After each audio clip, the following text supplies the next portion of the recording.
আজ আমি পূর্ব বর্ধমান জেলার কাটোয়া মহকুমার কারুলিয়া গ্রামে এসেছি। সেই গ্রামে রাষ্ট্রীয় স্বয়ংসেবক সংঘ পরিচালিত একটি সংঘস্থান শাখার মাঠ। তো এই শাখার মাঠে প্রত্যেক দিন এখানকার গ্রামের স্থানীয় ছেলেরা খেলাধুলা করে, শরীরচর্চা করে, দেশ নিয়ে ভাবনা চিন্তা করে, দেশাত্মবোধক গান গায়, দেশের জন্য নিঃস্বার্থ ভাবনা নিয়ে কাজ করার প্রেরণা পায় এখানে। তো এই গ্রামে এই মাঠটি আমাদের একজন সংঘের স্বয়ংসেবক আছে, দেবাশিস অধিকারী। তিনি আমাদের প্রাক্তন প্রচারক, তিনি এই গ্রামেরই স্বয়ংসেবক।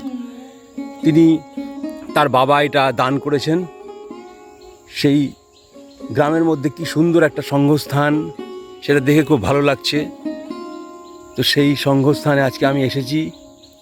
এবার এই সংঘের স্বয়ংসেবকরা সংঘ স্থান ছাড়াও একটি সেবা ট্রাস্ট করেছে। সামনে যে বিল্ডিংটা দেখা যাচ্ছে, তো সেই বিল্ডিংটাও তারা তৈরি করেছে এবং ভবিষ্যতে তাদের পরিকল্পনা আছে এখানে গ্রাম উন্নয়ন কী করে করা যায়, গ্রামটাকে স্বনির্ভর কী করে করা যায়, তার জন্য তারা চেষ্টা করছে। ভবিষ্যতে একটা বড় কল্পনা নিয়ে এগোচ্ছে। তো আজকে আমার খুব ভালো লাগলো যে এত সুন্দর একটা ছোট্ট গ্রামের মধ্যে কি সুন্দর পরিবেশে সংঘের স্বয়ংসেবকরা যে একটা আদর্শ গ্রাম তৈরি করার চেষ্টার জন্য ব্রতী হয়েছেন। তাদের সকলকে আমার অভিনন্দন। তো আমরা চাই যে পশ্চিমবঙ্গের প্রতিটা জেলাতে কম করে একটা করে এরকম যদি আমরা আদর্শ গ্রাম দায়িত্ব নিই একজন শাখার স্বয়ংসেবকরা, তাহলে আমাদের ভবিষ্যতে আমরা উদাহরণ সৃষ্টি করতে পারবো এবং সমাজের মধ্যে একটা খুব সুন্দর বার্তা যাবে যে সংঘ গ্রাম উন্নয়নের জন্য, সাধারণ মানুষের জন্য কত চেষ্টা করে। তো আপনাদের সকলকে বলবো যে পারলে গ্রামে একবার এসে এটা দেখে যান, খুব ভালো লাগবে আপনাদের। এই সেই ট্রাস্টের ছোট্ট একটা বিল্ডিং, সেই বিল্ডিংটার একটু দৃশ্য আপনাদের দেখাচ্ছি। স্বয়ংসেবকরা তৈরি করেছে, দেখুন, একটি ছোট্ট বারান্দা, একটি রান্নাঘর, এইটা একটি ঘর। এই ঘরের মধ্যে বৈঠক হয়, সংঘের প্রচারকরা এখানে থাকে। এটা ঘরের সাথে একটা বাথরুম। তো সেই ঘরটি, বিল্ডিংটা একটু দেখালাম আপনাদের। আজকে আমি এসেছি বর্ধমান জেলার কাটোয়া মহকুমা, কাটোয়া শহর থেকে প্রায় 12-14 কিলোমিটার দূরে কারুলিয়া বলে একটি গ্রাম আছে। সেই গ্রামে, তো এই গ্রামে সংঘের স্বয়ংসেবকদের দ্বারা পরিচালিত একটি সংঘস্থান এবং ট্রাস্ট আছে। সেই ট্রাস্ট সম্পর্কে কিছু তথ্য আপনাদের সামনে তুলে ধরছি, যা আমাদেরকে প্রেরণা যোগাবে। তো এই সম্পর্কে তো আমি কিছু জানি না। তো আমাদের এখানে বরিষ্ঠ প্রাক্তন প্রচারক দেবাশিস অধিকারী উনি উপস্থিত আছেন। তো দেবাশিস দাকে আমি প্রশ্ন করব, তিনি বর্তমানে মধ্যবঙ্গ যে সংঘের প্রান্ত আছে তার তিনি সহ প্রচার প্রমুখের দায়িত্বে আছেন। তো তারই উদ্যোগে তিনি এখানকার প্রাণপুরুষ, তারই প্রেরণায় এখানকার সংঘের স্বয়ংসেবকরা একটি ট্রাস্ট করেছে, সংঘস্থান করেছে। সে সম্পর্কে 2-4 কথা তাকে আমি জিজ্ঞেস করব। আচ্ছা দেবাশিস দা, আপনি বলুন তো যে এখানে যে আপনারা সংঘস্থানটা করেছেন এবং এই যে ট্রাস্টটা করেছেন, এর উদ্দেশ্যটা কী ছিল? এই যে সংঘস্থান রাষ্ট্রীয় স্বয়ংসেবক সংঘের যে শাখার মাঠ দেখছেন, এটা আমার স্বর্গীয় পিতৃদেব এই সংঘের জন্যই এটা দান করে গিয়েছিলেন। এই জায়গাটি সামনে যেটা আপনারা দেখতে পারলেন, আমরা দেখলেন, আর ওটা পরবর্তীকালে ওটাকে আরও ব্যবস্থিত করা হয়েছে। এখানে সায়াম শাখা, বিকেলবেলা শাখা হয়।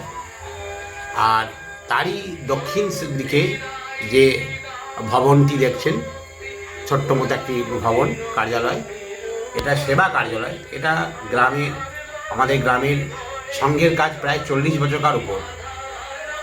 গ্রামে পুরানো স্বয়ংসেবকদের প্রচেষ্টায় একটি সেবা ট্রাস্ট গঠন করা হয়, যার নাম শ্রী শ্রী ভারত মাতা সেবা ট্রাস্ট এবং রেজিস্টার্ড ট্রাস্ট।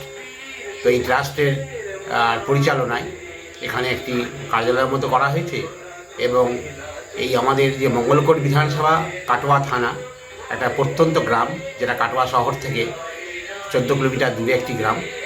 এই গ্রামের সবাই হিন্দুত্ববাদী, সবাই সঙ্ঘকে ভালোবাসেন। মানে আমি শুনেছি এই গ্রামে নাকি বলে এমন কোনো বাড়ি নেই যেখানে সঙ্গে স্বয়ংসেবক নেই। ঠিক এরকমই তাই। বাহ, খুব ভালো। তো সব বাড়ি থেকেই এখন তাদের ইয়েরা ছেলেরা শাখায় আসছে, সঙ্গ করছেন। আচ্ছা। এবং এই ট্রাস্ট যে গঠন করা হয়েছে, এখানে শিক্ষা, সেবা, স্বাস্থ্য, স্বাবলম্বী এই বিষয়ের ওপর আর আমাদের কাজ শুরু হয়েছে। গত দুর্গাপুজোতে গরিব দুস্থদের একটি বস্ত্রদান কার্যক্রম করা হয়েছে। আগামী দিনে আরও কার্যক্রম করা হবে এবং আমরা মানে সকলের প্রচেষ্টায়, সকলের সহযোগিতায় গ্রামের, ভিন গ্রামের এবং বাইরের, আমাদের কাটোয়া বর্ধমান জেলারও বাইরের জেলা থেকেও যারা আমাদের শুভানুধ্যায়ী তারা এই কাজের জন্য এগিয়ে এসছেন। এবং এই ট্রাস্টের পরিচালনায় একটি হোয়াটসঅ্যাপ গ্রুপ, উৎসর্গ গ্রুপ তৈরি করা হয়েছে। সেই গ্রুপের মধ্যে আমরা সব বিভিন্ন রকম ছবি টবি আপনারা দেখতে পাবেন, বা ছবি আমরা পাঠাই যে আমরা যেখানে কোথায় কোথায় আমরা সেবা কাজ করছি। হ্যাঁ, স্কলার ছাত্রদের কিছু স্টাইপেন্ড দেওয়া, এই সমস্ত বিভিন্ন বিষয় ভাবনা চিন্তা চলছে। আর এগুলো আপনাদের সকলের সহযোগিতাতেই এই কাজ হচ্ছে। বাহ, খুব সুন্দর আর কি। আচ্ছা, এটা কত বছর হলো করা? এটা 2025-এরই প্রচেষ্টা। 26শে জানুয়ারি প্রথম ভূমি পূজন হয়, তারপরে 2রা ফেব্রুয়ারি এই কার্যালয়ের কাজটা শুরু হয়। আচ্ছা। এখন বিগত 9 মাসের কিছু সময়ের বেশি আর এই কাজ শুরু হয়েছে। এই জায়গাটা তো আপনার বাবা দান করেছেন?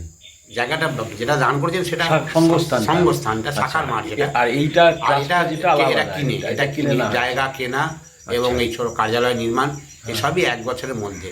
বাহ। ভবিষ্যতে কি পরিকল্পনা আছে করার?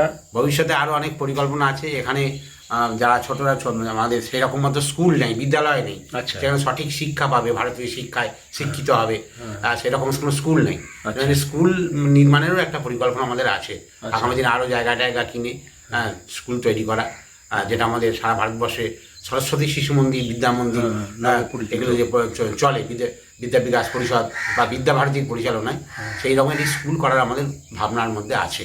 আচ্ছা, এই ট্রাস্টের মাধ্যমে কি এমন কোনো করার ব্যাপার আছে যে ধরুন অর্থনৈতিক উন্নতি হবে, অনেক মানুষ কর্মসংস্থান পাবে, এরকম কোনো স্বাবলম্বী এখানে এই সমস্ত কিছু করলেই স্বাভাবিকভাবেই আর আমাদের মানে ছেলেরা কিছু না কিছু কাজ পাবে, মহিলারা কিছু কাজ পাবে, কাজ করলো এই ধরনের। এই যে বিভিন্ন জায়গায় যেমন SH সেলফ হেল্প গ্রুপ তৈরি হচ্ছে, এখানেও এরকমভাবে একটা ভাবনা চিন্তার মধ্যে আছে। আচ্ছা, বাহ, খুব ভালো লাগলো আর কি, সুন্দর। এই এলাকা তো মূলত কৃষিকাজের উপর নির্ভর, বাকি কিছু নেই। টোটালটাই জমি জায়গা কৃষিকাজের উপর নির্ভর। এখানে আর অন্য কিছু মানে কোম্পানি, ইন্ডাস্ট্রি এসব কিছু নেই। তো সেই জন্য এই সমস্ত ভাবনা আমাদের মধ্যে আছে আর কি। যাক, ঠিক আছে, আজকে আমার খুব ভালো লাগলো, একটি ছোট্ট সাক্ষাৎকার নিলাম। তো আমি চেষ্টা করব এই বার্তাটা সবাইকে ছড়িয়ে দিতে, যাতে এই ধরনের ছোট ছোট গ্রামের মধ্যে আমরা কিছু স্বয়ংসেবক কমসে কম উদাহরণ সৃষ্টি করার জন্য একটা প্রতিটি জেলাতে যদি এরকম কিছু করতে পারি, তাহলে মনে হয় আমরা সমাজকে একটা সুন্দর বার্তা দিতে পারবো। নমস্কার। ঠিক আছে, নমস্কার। তাই সকলকে আমার নমস্কার জানিয়েই আজকের এই প্রতিবেদনটা একটু শেষ করছি।